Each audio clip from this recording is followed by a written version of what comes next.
అందుకని ఆయన అంటున్నాడు కదా, ఇంకేమంటున్నాడంటే ఆయన స్పష్టంగా చెప్తున్నాడు, పరిశుద్ధ లేఖనములను బాల్యము నుండి నువ్వు ఎరుగుదువు గనుక నీవు నేర్చుకొని రూఢి అని తెలుసుకున్నవి ఎవరి వలన నేర్చుకుంటువో ఆ సంగతి తెలుసుకొని వాటి యందు నిలకడగా ఉండుము. ఎవరైతే నిలకడగా ఉంటారో, ఎవరైతే నువ్వు తెలుసుకున్న వాక్యములో సత్యాన్ని గ్రహిస్తున్నావో వారు ధన్యులు. ఏ వాక్యము ద్వారా, ఏ దైవజనుల ద్వారా, ఏ సంఘము ద్వారా నువ్వు నాటబడ్డావో, ఫలించావో, వింటున్నావో అక్కడ నువ్వు బలవంతుడిగా ఉండాలి. వాక్యం సెలవిస్తుంది. నువ్వు ఎప్పుడైతే ఆ మాట విని, ఆ వాక్యము, ఆ బోధ విని కదలక స్థిరుడుగా స్థిరపరచబడాలని, ఆ వాక్యములోనే నువ్వు నాటబడాలని బైబిల్ చెబుతూ ఉంది. దేవునికి స్తోత్రం. అందుకని ఆయన అంటున్నాడు కదా, నిలకడగా ఉండము. దైవజనుడు సన్నద్ధుడై ప్రతి సత్కార్యమునకు పూర్ణముగా సిద్ధపడి ఉపదేశించుటకును, ఖండించుటకును, తప్పుదిద్దుటకును, నీతి యందు శిక్ష చేయుటకును ప్రయోజనకరమై ఉన్నది. దేవునికి స్తోత్రం. ఏం చెప్తున్నాడంటే ఆయనకి మనం వెలకట్టలేము, ఆయన ప్రేమకు మనము వెలకట్టలేము. దైవజనుడు, నిన్ను నడిపిస్తున్న దైవజనుడు సన్నద్ధుడై అంటే యుద్ధానికి సిద్ధముగా వాక్యాన్ని చెప్పటానికి, సంఘాన్ని ఖండించటానికి, బుద్ధి చెప్పటానికి, తప్పు దిద్దటానికి సన్నద్ధుడై సిద్ధపడి ఉండాలని ఉంది బైబిల్లో. ఎలాగో చాలామంది దైవజనులు ఏదో గుర్తున్న మాటలు రెండు చెప్పుకోవటం, ఆ కూడికి పెడతాం, రోజు చెప్పేయలే అనుకోవటం, యేసయ్య దగ్గర సిద్ధపడలేకపోవటం, చాలా పొరపాట్లు ఉంటాయి, చాలా అవధేయతలు ఉంటాయి. వాటిని వాళ్ళు సరి చేసుకోవాలి. మీరైతే ఎక్కడ నాటబడ్డారో, ఎక్కడ విని బలపరచబడ్డారో, ఎక్కడ నేర్చుకొని బలవంతులయ్యారో అందులో స్థిరపడాలి, అందులో బలపడాలి. అందుకని వారు ఒకవేళ నిన్ను తప్పు దిద్దినా, ఖండించినా, ఒకవేళ నిన్ను సామర్థ్యం కలిగి బాధ్యత తీసుకొని నీకు భక్తి నేర్పేవాడు నిన్ను గద్దిస్తాడు, బుద్ధి చెప్తాడు అని వాక్యం ఉంది. అప్పుడు అలిగిపోకూడదు, కరిగిపోకూడదు, లేకపోతే మాకు ఈ సంఘం వద్దు అనుకోకూడదు, మాకు ఈ దైవజనులు వద్దు అనుకోకూడదు అని చెప్తుంది బైబిల్. ఎంతమంది సంఘములో అలిగిపోయేవారు ఉన్నారు, ఎంతమంది సంఘములో నలిగిపోయేవారు ఉన్నారు అంటే చాలామంది భక్తి తెలియక, ప్రార్థన తెలియక, ఈ వాక్యాలు సత్యాలు తెలవక ఈ వాక్యం మనకు వద్దులే, ఈ కరాఖండిగా చెప్తే ఎవరు నిలుస్తారు, ఆ భక్తి అస్సలు చేయలేములే అనుకొని చాలామంది మూతి ముడుచుకుంటున్నారు. నష్టపోయేది ఎవరు? దైవజనుడు నష్టపోడు, సంఘము నష్టపోదు, దేవుని పిల్లలు నష్టపోరు. మూతి ముడుచుకున్నవాడు, మూతి ముడుచుకొని వెనక్కి తిరిగిన వారు నష్టపోతారు, కీడుకు దగ్గరైపోతారు, లోకములో పాపానికి బానిస అయిపోతారు, నశించిపోతారు. దేవుని వాక్యం ఇలా చెప్తా ఉంది. ఇలాగున్న పిల్లలు ఎంతమంది దేవునికి విరోధంగా ఉన్నారో మీరు ఆలోచించండి. దైవజనుడు నా మేలు కోరి నన్ను ఖండించి నన్ను గద్దించాడు, నాకు భక్తి భయము నేర్పాడు అని తెలుసుకొని ఒక అడుగు లోతుకు వేస్తే నిన్ను మరొక మెట్టు నిన్ను ఎక్కించబోతున్నాడు. భక్తి జీవితంలో, శ్రమల జీవితంలో నుండి ఒక అడుగు నిన్ను బయటికి లాక్కురాబోతున్నాడు. బయటికి తీసుకురావటానికి దేవుడు మహాకృపను బట్టి, వాక్యాన్ని బట్టి మనం లోబడినప్పుడే ఈ కార్యము మనము చూడగలం. అందుకని దేవుని వాక్యం ఇంకా ఏం చెబుతుందంటే, దైవ ఆవేశము వలన కలిగిన ప్రతి లేఖనము ఉపదేశించుటకును, ఖండించుటకును, తప్పుదిద్దుటకును, నీతి అందు శిక్ష చేయుటకును ప్రయోజనకరమై ఉన్నదట. పరిశుద్ధ లేఖనాల్లో ఇలాగ ఖండించాలి, ఇలా గద్దించాలి, ఇలా బుద్ధి చెప్పాలి, ఇలా నడిపించాలని వాక్యం ఉంది. ఎవరైతే వాక్యం చెప్తారో, ఖండిస్తారో, ఏ దైవజనులైతే దేవుని కొరకు నడిపిస్తారో ఆ దైవజనుల నీడలో మనం ఉండాలి. అప్పుడే ఆ దేవుని నీడ మనకు దొరుకుతుంది. పర్వాలేదమ్మా, సినిమాకి వెళ్తే వెళ్ళావు, గుడికిరా, దినానికి వెళ్ళు, నీ ఇష్టం వచ్చిన అన్యుల ఆచారాలు కూడా పాటించు, పర్వాలేదు, గుడికిరా అనే దైవజనులు ఉన్నారనుకో, వారు సత్యాన్ని బోధించటలేదు, వారు క్రమంలో నడవటలేదు, వారు క్రియలు పాటించటలేదు, బైబిల్ వాక్యాన్ని సంధించటలేదు, దేవుడు వారిని సంధించటలేదు. ఒక మాటతో చెప్పాలంటే, అందుకని భయము భక్తి లేని మాటలు చెప్తూ నిన్ను భక్తిలో నడిపిస్తున్నారు కనుక, అందుకని ఇంటికి వాస్తులు, గృహప్రవేశం చేయాలంటే ముందలుగా తెల్లరగట్టే ఆవును తీసుకెళ్ళి ఇల్లు తొక్కిచ్చి ఆవు పేడ వేయించుకొని మరలా ఏం చేస్తున్నారు, అన్యులు నిజమైన క్రైస్తవులుగా మారలేక ఆ ఆచారం మొదట చేసుకొని తెల్లారి పొద్దున పూట అయ్యగారిని తీసుకొచ్చి ప్రార్థన చేపిస్తున్నారు. వీళ్ళు నిజ క్రైస్తవులు కాదండి. నిజ క్రైస్తవులలో ఈ రెండు జరగటానికి వీల్లేదు. దేవుని కొరకు, దేవుని రాజ్యము కొరకు నీవు ఒకవేళ నీ వారు నిందిస్తారేమో, దూషిస్తారేమో, ద్వేషిస్తారేమో, ఓకే చెప్పు, ప్రభు కొరకు నేను ఏదైనా భరిస్తా, మీ అందరి కోసం కాదు, నా దేవుడి కోసం. ఈ రెండు పనులు నేను చేయకూడదు. అమ్మ, అక్క, చెల్లి, ఇదిగో నేను ఇలాగా దేవుని కొరకు ప్రత్యేకించబడి యేసయ్య కొరకే నేను జీవిస్తున్నా, కాబట్టి అలాంటి టైంలో నేను రానమ్మా అని చెప్పు. దేవుని కొరకు యథార్థం చెప్పినట్టు. రెండు పనులు చేస్తే, ఆవు దూడం తొక్కించుకోవాలన్నప్పుడు బ్రాహ్మణుడు గారిని పిలిస్తే అందులో వెళ్తున్నావు, దైవజనులను పిలిస్తే అందులోకి వెళ్తున్నావు. రెండిట్లో నువ్వు చెయ్యి కలిపావు, మాట కలిపావు, అడుగు వేస్తున్నావు, నష్టపోతావు. శ్రమలు తొర్లుకుంటా వస్తాయి. కాబట్టి వాటిని జయించాలి అంటే యేసయ్య వైపుకు రా. వద్దు, నాకు లోకమే కావాలి, నా అన్యుల ఆచారమే నేను పాటిస్తా అంటే అందులోనే ఉండు, భయపడబోకు. దేవుడే చూసుకుంటాడు నిన్ను.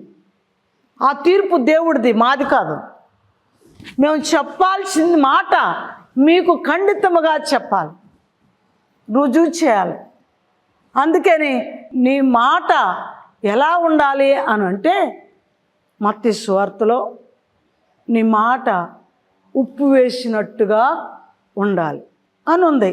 ఉప్పే కదా మన ఇంటిలో ఎంత బకెట్ నిండా, బస్తా నిండా ఏదో ఒక పాత్రలో ఉప్పు పోసుకుంటాం. వద్దే పోసుకునేవాళ్ళు, కొంచెం పోసుకునేవాళ్ళు ఉంటారు. ఖచ్చితంగా ఆ పాత్ర ఎలా ఉన్నా సరే, ఆ పాత్రలో ఉప్పే కానీ మంచిదే, ఎక్కువ వేసినా పొరపాటు అయిపోద్ది, తక్కువ వేసినా దాని ప్రభావం తక్కువ అయిపోతుంది. దేవునికి స్తోత్రం. తక్కువైనా తినలేం, ఎక్కువైనా తినలేం. ఉప్పు మంచిదేగా మరి. ఉప్పు మంచిదే కానీ అని రాశాడు బైబిల్లో. కానీ అన్నాక అక్కడ ఏదో ఒకటి సంథింగ్ ఉంది కనుక గాని అన్నాడు. అప్పుడు ఎక్కువైనా తినలేం, కష్టం. లేకపోతే తెలంగాణ వాళ్ళ భాష విషం అంటారు వాళ్ళు. ఉప్పు ఎక్కువైతే ఏమంటారు? విషం అంటారు. మనమేమంటాం? కష్టం అంటాం. తినం. ఆ కూర పారేస్తాం, మజ్జిగ పారేస్తాం. అందుకని పూర్తిగా సప్పిడైతే ఆ కూర తినలేం, మరలా ఉప్పు కలుపుకోవాల్సిందే. మన మాట కూడా, నీ మాట నా మాట కూడా కషిములాగా ఉండకూడదు, చప్పుడిలాగా ఉండకూడదు, రుచిగా ఉండాలట. దేవునికి స్తోత్రం. భక్తి రుచిగా ఉండాలి, భక్తి భయము కలిగి నడవాలి. క్రీస్తు యేసుని ధరించుకున్న పిల్లలు ఉప్పు వేసినట్టుగా ఉండాలి అని ఉంది. ఉప్పు రుచికరముగా ఉంటేనే రుచి. అది అదును తప్పి వేసామా అది విషపూరితం అయిపోతుంది, తినటానికి పనికి రాకుండా అయిపోతుంది. గమనించండి భక్తులారా, ప్రియమైన పిల్లలారా, ఈ వాక్యం వింటున్న, కృపావాక్యం వింటున్న పిల్లలారా, మీరు తప్పకుండా శ్రేష్టమైన మాటలంటే ఖచ్చితంగా మరొకసారి ఈ ప్రసంగాన్ని మీరు శ్రద్ధగా వినాలని ఆశిస్తున్నా. నువ్వు కష్టంగా ఉన్నావో, చప్పిడిగా ఉన్నావో, లేకపోతే రుచిగా ఉన్నావో, నీ భక్తి ఎలా ఉందో, నీ నడవడి ఎలా ఉందో, నీ క్రియలు ఎలా ఉన్నాయో, వాటమీగా మాట్లాడుతున్నావా, చప్పిడైపోయావు. కావాల్సిన రీతిలో మాట్లాడవలసిన రీతిలో మాట్లాడకుండా ఇంకా రేంజ్ని పెంచుకొని దాన్ని కష్టం చేస్తున్నావా, తగాదులు పెడుతున్నావా, గొడవలు పెడుతున్నావా, అనేక ఇళ్లకు నుప్పంటిస్తున్నావా. విషం అయిపోయింది, విషాదకరం. నీ జీవితము, నీ భక్తి విషాదకరం అయిపోయింది. ఎంతమందికి నువ్వు ఉపయోగపడకుండా ఉన్నావు, ఎంతమందికి నువ్వు నీ క్రియ, నీ మాట ఉపయోగం లేకుండా, పనికి రాకుండా అయ్యావు. పరిశీలన చేసుకుందాం. ప్రియమైన దేవుని పిల్లలారా, ఈ కృపావాక్యం వింటున్న పిల్లలారా, మన దేవుడు గొప్పవాడు, దేవాది దేవుడు గొప్పవాడు, రక్షకుడు గొప్పవాడు, యేసు క్రీస్తు ప్రభువారు సృష్టికర్త అయిన దేవుడు. సృష్టికర్తను మరచి జనులు సృష్టినే పూజించుట తగునా. రేయి పగలు నీ పద సేవ జీవదాయక చేయుట మేలు. చాటిలేని దేవుడు నీవే. ఎంత గొప్ప దేవుడు మన దేవుడు. సృష్టికర్త ఒక ఆయన ఉన్నాడు. సూర్యుడును, చంద్రుడును, ఆకాశములను, సముద్రాలను, నదులను, అడవులను, జీవరాశులను కలుగజేసిన దేవుడు, మానవుడును సృష్టించిన దేవుడు ఒక ఆయన ఉన్నాడు. ఇటువంటి ఆయన్ను మర్చిపోయి కనపడే చెట్టులకు మొక్కుతున్నాం, కనపడే సృష్టానికి మొక్కుతున్నాం, సూర్య దేవతలను చేసుకుంటున్నాం, ఇలవేల్పు దేవతలను చేసుకుంటున్నాం. వీళ్ళందరూ దేవుళ్ళు కాదు, దేవుళ్ళు కాదు. దేవుడు ఒక్కడే. కానీ దైవములుగా చేయబడిన దేవదూతలు కోట్ల కొలది మంది ఉన్నారు. వాళ్ళు దేవతలు మాత్రమే కానీ దేవుళ్ళు కారు. వాళ్ళను కూడా పుట్టించింది దేవుడే. ఎప్పుడైతే తండ్రి దగ్గర మాట వినలేదో వారు త్రోయబడ్డారు. నీవు కూడా ఈనాడు బైబిల్ చదువుతూ, బైబిల్ వాక్యం వింటూ, సంఘానికి వెళుతూ, ఎన్నో బోధలు, ఎన్నో మీటింగులు, ఎన్నో వాక్యాలు వింటూ నీ హృదయాన్ని పాడు చేసుకోబాకు. సత్యమేదో గ్రహించు, నిజమేదో గ్రహించు, న్యాయమేదో నడువు అందులో. అప్పుడు ఆయన నీకు తోడుగా ఉండి నడిపించబోతున్నాడు. దేవునికి స్తోత్రం, హల్లెలూయా.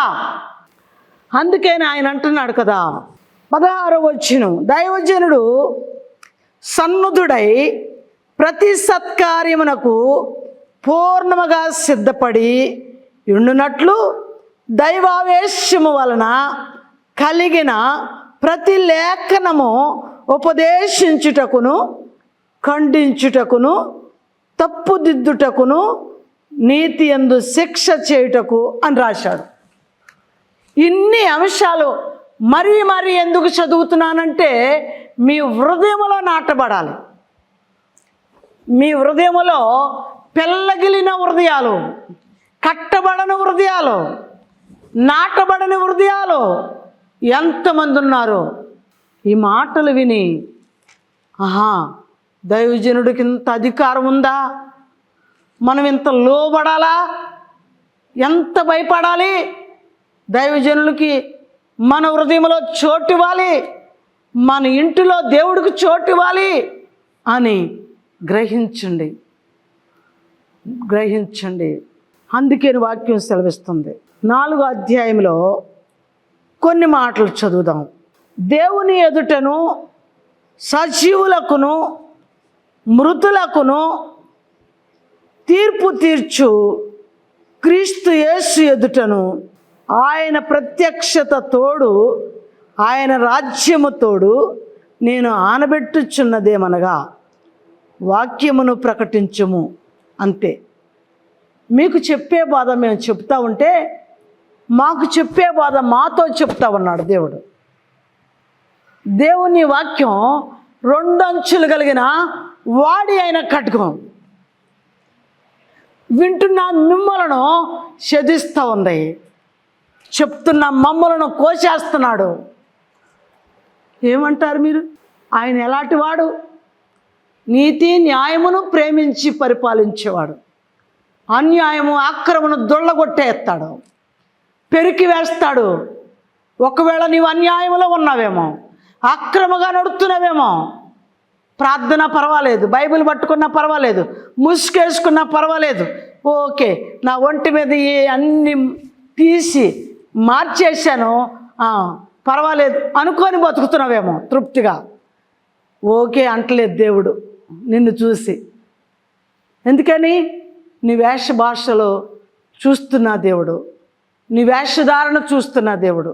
ఒకవేళ వేషాన్ని మార్చుకున్నావేమో కానీ నీ భాషను మార్చుకోలేకపోతే ప్రభువు రాజ్యం వెళ్ళలేవు. ప్రభువు నిన్ను మెచ్చుకోడు, ప్రభువు నిన్ను ప్రేమించడం. ఆయన కృప నీకు దొరకదు, నీకు తోడుగా ఉండి నడిపించడు. వాక్యం సెలవిస్తూ ఉంది అలాగని. మరి మృతులకు కూడా ఆయనే తీర్పు తీరుతాడు.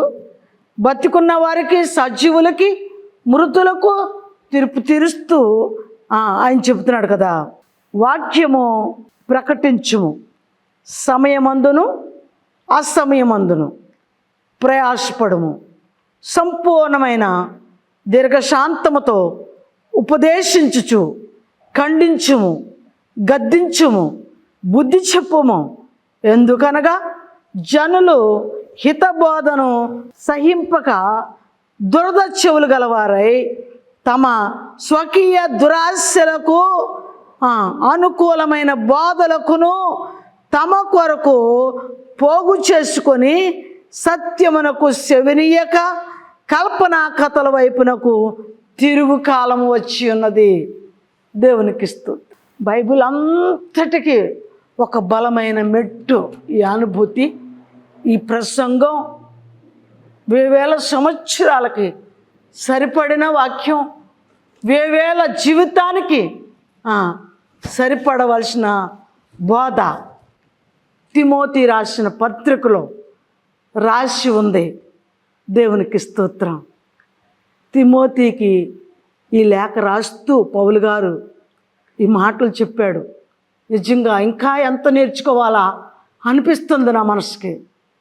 ప్రభువా, నీ లేఖనం ఎంత లోతుగా ఉంది, ఇంత బలముగా ఉందయ్యా, ఎంత నడవాలి, ఎంత లోతుగా నడిస్తే నీకు ఇష్టంగా ఉంటా అని ఆలోచన కలుగుతూ ఉంది. మీకేమనిపిస్తుంది? ఓకే, ఏదో ఆ పిచ్చి ఆమె చెప్తూ ఉందిలే, ఆమెకేం తెలియదులే అనుకునే పిల్లలు ఎంతమంది లేరు? ఏమీ తెలియని వాళ్ళని, పిచ్చి వాళ్ళని దేవుడు వాడుకుంటున్నాడు, మోటు వాళ్ళని వాడుకుంటున్నాడు, పారవేయబడిన చెత్త పరకను వాడుకుంటాడు ఆయన.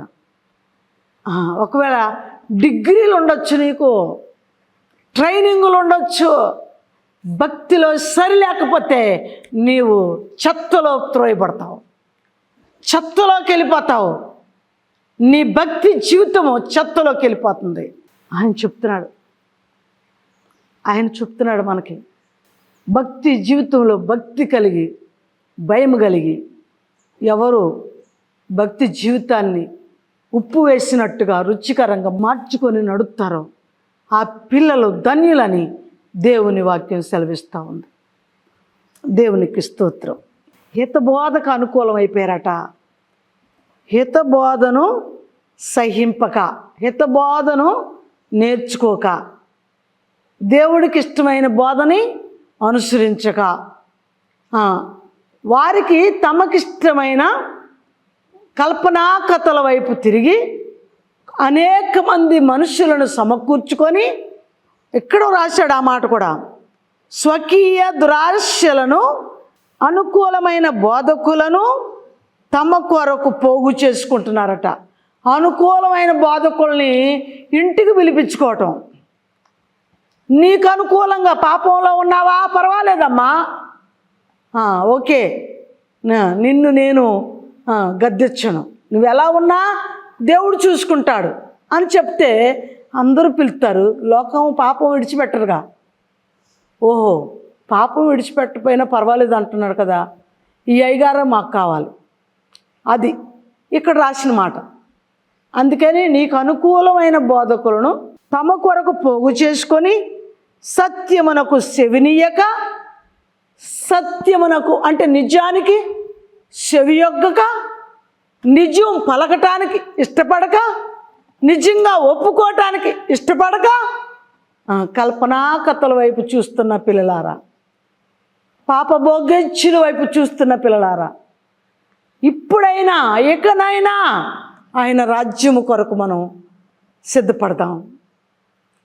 ఇప్పుడైనా ఇకనైనా ఆయన వాక్య కట్టుకం చేత పట్టుకుందాం. దేవుని పిల్లలారా, దేవుని చిత్తం ఏదో తెలుసుకొని అందులో నడవాలని వాక్యం సెలవిస్తూ ఉంది. మరి అంతేకాక 5వ వచనం, 4వ అధ్యాయం 5వ వచనం, అయితే నీవు అన్ని విషయములలో మితముగా ఉండుము, శ్రమపడుము, సువార్తికుని పని చేయము, నీ పరిచర్యను సంపూర్ణముగా జరిగించుము. దేవునికి స్తోత్రం. ఎలా ఉండాలంటే అన్నిటిలో మితముగా ఉండాలట.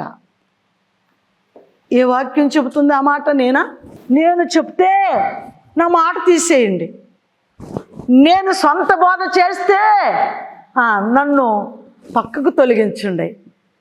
కానీ ప్రభు మాట, ఈ మాట ఆయన చిత్తము. పౌలు గారు అనేక మంది ప్రజలకు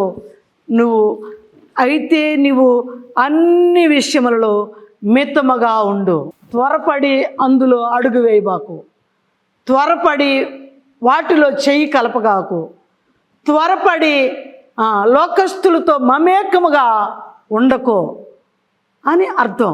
మితముగా ఉండమంటే అర్థం.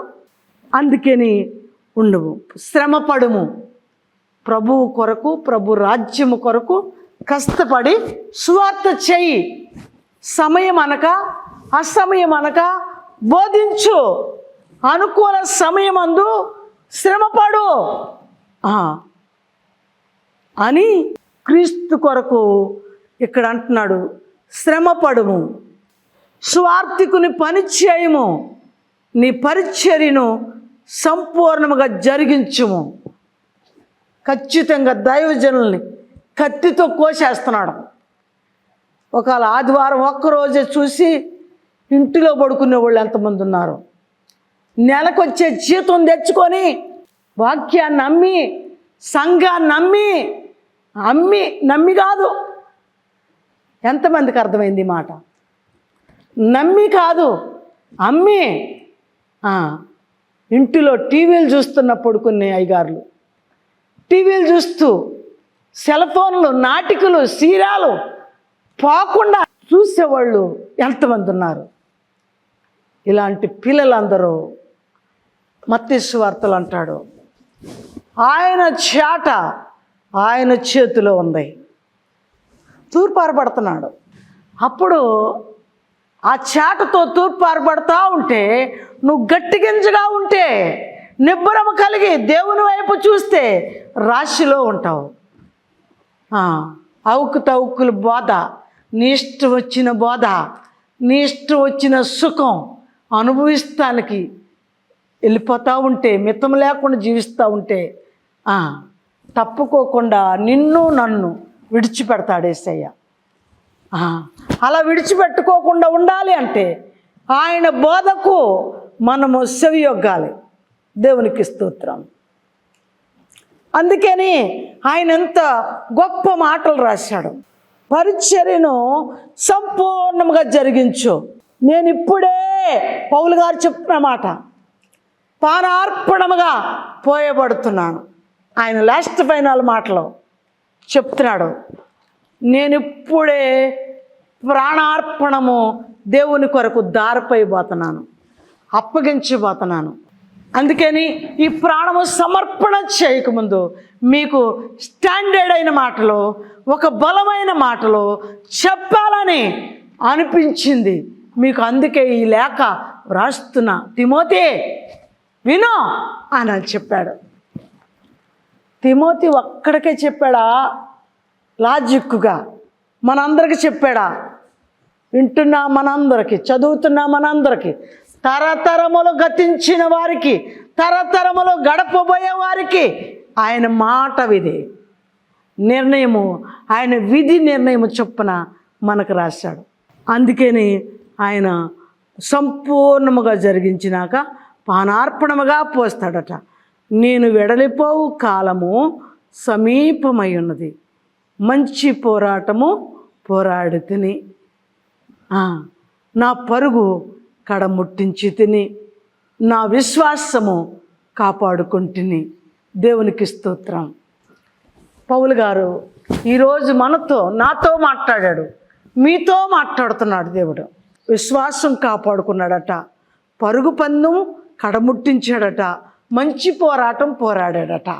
ఈ 3 విషయాలు మనము సమర్పణ కలిగి ఎవరైతే జీవించటానికి, సమర్పణ చేయటానికి, తనము సాధించటానికి సమీపముగా ఉన్న భయపడవద్దు. సంపూర్ణంగా నీవు ఆయన కొరకు జీవించావా? సంపూర్ణముగా ఆయన రాజ్యము కొరకు కట్టబడ్డావా? ఈ కొద్ది మాటలు మన జీవితంలో గడుపుదుముగాక. ప్రార్థన చేసుకుందాం. పరిశుద్ధుడా, మహోన్నతుడా, మహాగణుడా, మీకు వందనాలు చెల్లిస్తున్నా. జీవము గల తండ్రి, మీ చేతులకు అప్పగిస్తున్నా. మీ కృప, మీ కరుణ, మీ కటాక్షములు తోడుగా ఉంచండి ప్రభువా. పౌలు గారిని కనికరించావు నాయన. అయ్యా, మమ్మల్ని కూడా మీరు ప్రేమించారు. అనేక మందికి ఈ వాక్యం ఆనవాయితీగా చేయనాయన, అర్థమయ్యేలాగా చెప్పయ్యా. వారి హృదయంలో మీరు మరలు కొల్పబడాలని మనవి చేస్తున్నాను. వారి హృదయంలో గుర్తింపు ఉండాలని మనవి చేస్తున్నాను. మేము మా పరుగు ముట్టించేలోపు మీ కొరకు, మీ రాజ్యము కొరకు కడముట్టించేలాగా స్థిరముగా, బలముగా, నమ్మకముగా నీతో గడపాలని ఆశిస్తూ ఉన్నా. నీ కృప మాకు తోడుగా ఉండి, వినుతున్న బిడ్డలందరికి తోడుగా ఉండి నడిపించునుగాక. ఆమేన్.